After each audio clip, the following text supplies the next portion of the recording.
Buenas tardes, Susana. Buenas tardes, Susana Almudena. Pues Fernando, ¿qué se espera del tipo de cambio en caso de que gane las elecciones Andrés Manuel López Obrador, puntero en las encuestas? Susana, estamos ya en la semana electoral. Es más, mañana tenemos cierre de campaña y a partir del primer minuto de este jueves inicia el periodo de silencio o veda. Las encuestas ya no podrán difundir más resultados de preferencias del voto.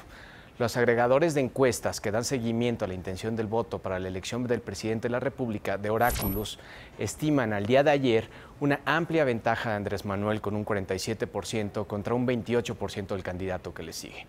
Si nos vamos al histórico, las 3 elecciones presidenciales pasadas, del lunes previo a los comicios al día siguiente de la elección, el peso se apreció frente al dólar. En el 2000, la moneda estadounidense bajó de 10.05 a 9.57 pesos, mientras que en la del 2006 descendió de 11.45 a 11.10 y en la del 2012 de 13.92 a 13.31 pesos. A diferencia de las 3 elecciones presidenciales previas, el dólar estadounidense podría mostrar una tendencia alcista en las sesiones previas a los comicios del domingo, aun y cuando desde la semana anterior el peso mexicano recortó pérdidas y fue la moneda emergente que más se recuperó frente al dólar, con una recuperación de 3.4% y 4.9% si lo vemos desde su nivel más débil a mediados de junio. Es probable que el tipo de cambio muestre amplia volatilidad en los próximos días, con un piso de 20 pesos por dólar. Digo esto por las posibles salidas de capital e inversión de las políticas económicas propuestas, la reversión de las reformas, desequilibrios fiscales por un mayor endeudamiento o el regreso a políticas económicas con mayor intervención del Estado no son un buen augurio para nuestra moneda. Todo esto sin olvidar que las ganancias del peso pueden revertirse si tenemos noticias negativas en torno al Telecán, así como sorpresas en las inflaciones de Estados Unidos que nuevamente resulten en presiones de alzas de tasas de interés de los bonos del Tesoro. Bien, pues ya que nos hablas tú del tipo de cambio, Almudena, ahora cuéntanos qué se espera en el mercado en caso de que gane López Obrador. ¿Qué nos podrías decir de la bolsa? Bueno, Susana, si analizamos las propuestas del candidato de la coalición, Juntos Haremos Historia, podemos ver que tiene un enfoque importante al gasto social.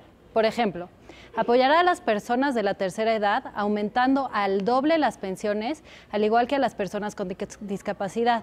Y para los jóvenes se comprometió que 300,000 universitarios recibirán un apoyo de 2.400 pesos mensuales y que contratará a 2.300.000 jóvenes que no estudian ni trabajan y les dará un sueldo de 3.600 pesos mensuales.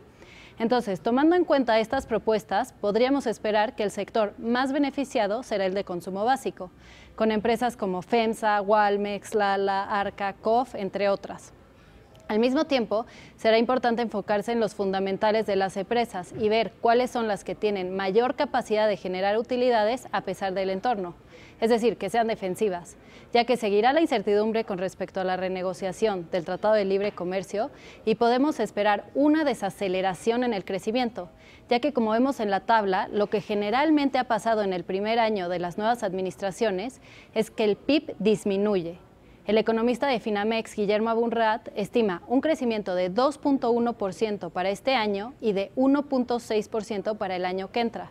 Entonces, como conclusión, en caso de que Andrés Manuel López Obrador gane, podemos esperar buenos resultados en el corto plazo para el sector consumo y coincido con el comentario de Jaime Cortina, director general de Operaciones y Sistemas de Pagos de Banxico, que el mercado ya descontó con una alta probabilidad que el partido que va arriba en las encuestas resulte el ganador.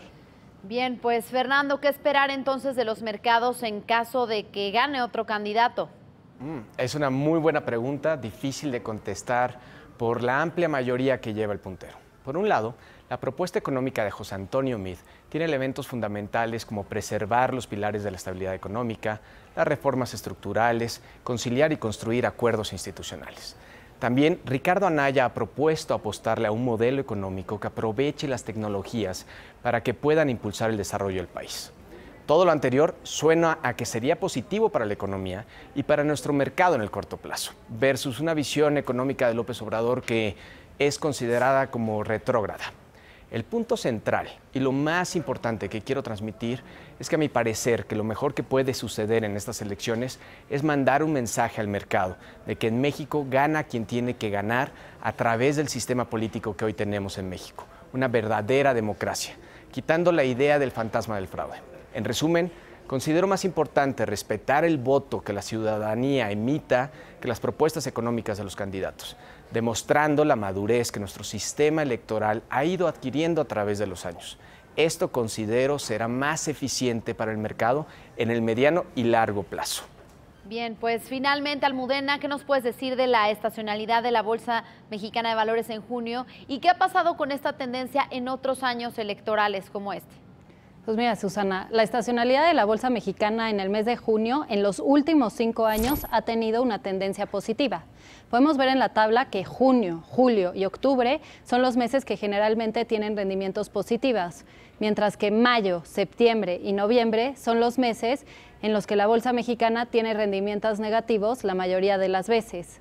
Lo que me parece interesante en el mes de junio es que el rendimiento se da principalmente el último día hábil, con un rendimiento promedio de 1.25%.